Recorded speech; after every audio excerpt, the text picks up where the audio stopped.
Okay, Baron, today we're breaking down how companies can adopt new technologies, and specifically AI, into their recruitment process. And we often speak to our clients, and they ask us the question, where should we start? Yeah. I want to ask you that same question today. Yeah. Yeah, and the easy answer is always start with scarf, but I think you're looking for something more deeply, right? Actually, yes. No, it's interesting. If you look at how can you adopt AI in recruitment organizations, it's like adopting any innovation where you can make a segmentation between what we then call incremental innovation and fundamental innovation. And maybe it's good to zoom out a bit and start with what's the difference between incremental and fundamental. So incremental innovation is doing something that you already do a little bit better. Fundamental innovation is entering a new paradigm. Forget everything we did before and let's reinvent everything we do based on this new reality that's out there. And yeah, what I see a lot, and I don't know how you see that, but what I see a lot with customers is that they are like juggling between the two. Should we do something small, more incremental, or is it now the time to make fundamental leaps forward? Yeah. And can you give an example of, let's talk about the current AI wave and how companies are trying to implement something, because I think almost every recruiting team is currently doing something. And can you give an example? Let's start with incremental. What is an example of an incremental step? Yeah, you're right? Everybody wants to do something with AI. So it starts with testing the water. Everybody plays around with ChatGPT or with other AI tools. But that's not recruitment specific. If they see what it can do, the next step is this incremental innovation. So an example is you're in your ATS, you have to write a job description. Hey, let's put a plugin there that writes the job description for me. So it's a process that you're already running, but let's incrementally improve it a little bit by adding AI to the occasion. Yeah, that's incremental. And what you see is that people see, okay, this helps me a little bit in doing my job in the same way. And then they're looking for, hey, but can we do it fundamentally different? And if you look at AI in recruitment, you can imagine that if AI takes over fundamental tasks of your day-to-day job, like, I don't know, reaching out to applicants for you instead of you doing it with a little bit of support, then you move into the direction of fundamental innovation. And I think I would say incremental in my world is improving my existing workflow. And fundamental, I would say, is redefine the existing workflow. Exactly. And maybe we can give an example from the past. Everybody will relate to it. Yeah. When the internet arrived and you had a bookstore, incremental innovation is, hey, let's make a website with my address so people in my city can find my bookstore better. Incremental innovation, right? And then we have Jeff Bezos saying, no, let's do fundamental innovation. Why would you even need a physical bookstore? I'm not going to put my address there. I'm going to make a complete online store so anybody from wherever in the world can buy books with me. That's fundamental innovation. And for human beings, the incremental part is easy. And the fundamental part, that's always a little bit harder because you have to look at yourself in a new way. Yeah, exactly. And let's connect this to the adoption curve of, in this case, AI within recruitment teams. Because this fundamental innovation step, is that something that will always be forced from the beginning in the pioneering stage where we are almost in now? Or do you believe that just takes time?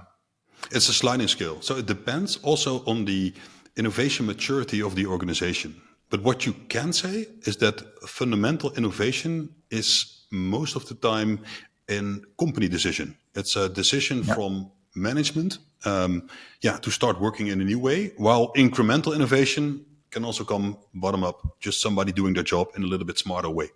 Yeah. And where do you think we are now, if you look at the state of the market and what's currently happening? So it's not that the market is in a certain state, organizations are in a certain state. And what we see is we talk to large organizations that are already impressed because they actually understand what ChatGPT is for the first time. And we talk to organizations that say, hey, we played around, we already improve the way our operational processes run. We already make job descriptions automatically. We connected our LinkedIn outreach to generative AI, and we are ready for a fundamental step. Our question is not, can we make can we improve efficiencies of a recruiter by 10%? No, it's, can we completely reorganize the way we work and save 50% of our costs, or completely change the job of the recruiter? And Yeah. so it's not that the industry is at a certain state, organizations are at a certain state. Yeah.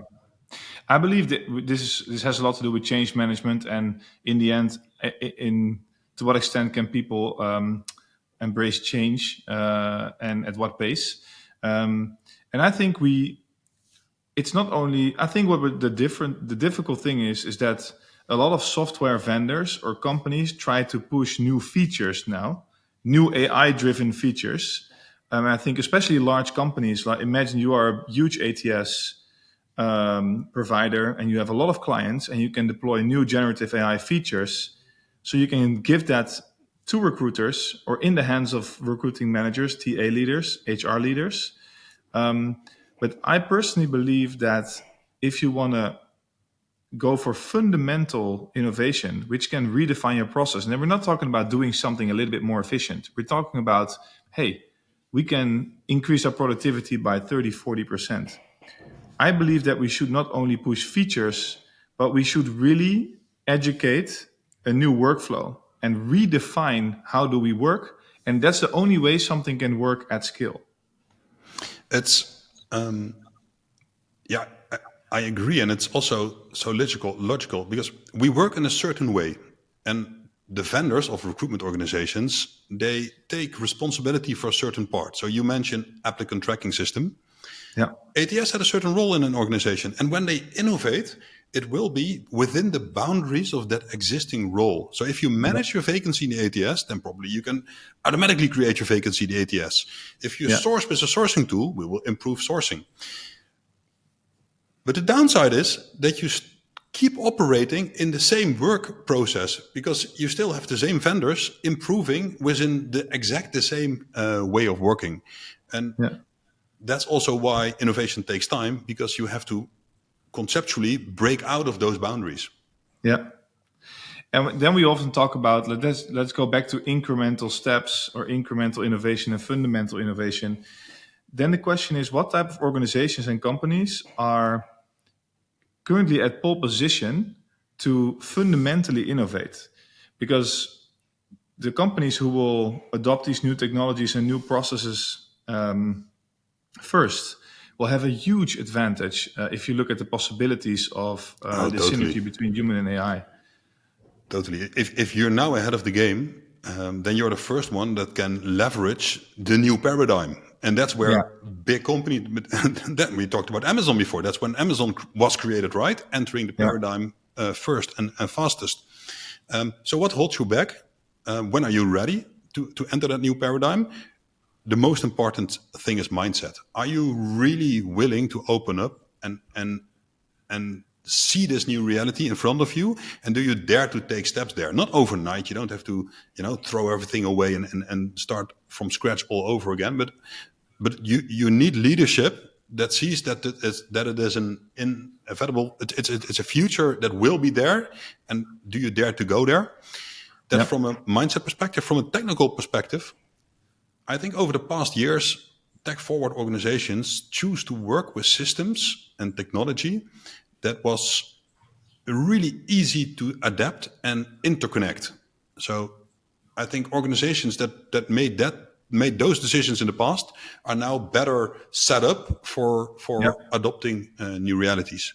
But the biggest thing is the mindset. And well, it's again interesting to look at the past. Other companies that went through this, maybe you know this, but Kodak, the photo company, they invented digital photography. It was theirs. They had the IP on that new reality. But leadership was in a mindset of selling, well, maybe I'm a little bit older than you, maybe you don't even know what it is, but, selling these little things. I know, well, right? You put it in a camera. They were so locked in that mindset that they thought, okay, this digital photography, it will never work. And well, some in leadership books, they call this the Kodak moment, because basically they threw their entire organization away. And it will not be that disastrous for a lot of recruitment organizations.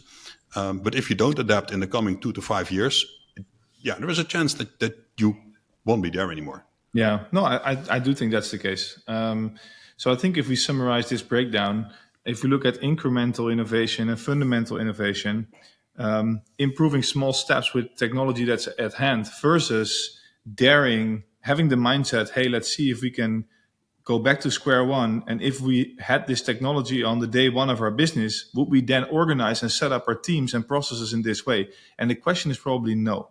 And the risk is, if you don't have the mindset to take the fundamental leap now, there's a huge chance that you will look back in 24 months and think, shit, everything that our position in the market and our competition has gone so much faster than us. And then it's incredibly hard to catch up. It's impossible to catch up. And the speed, so the 24-month timeline, I agree with you, because the speed it's going right now, that's not been seen before. Yeah. Okay, Baron, thanks for the breakdown, and I'll see you on the next one.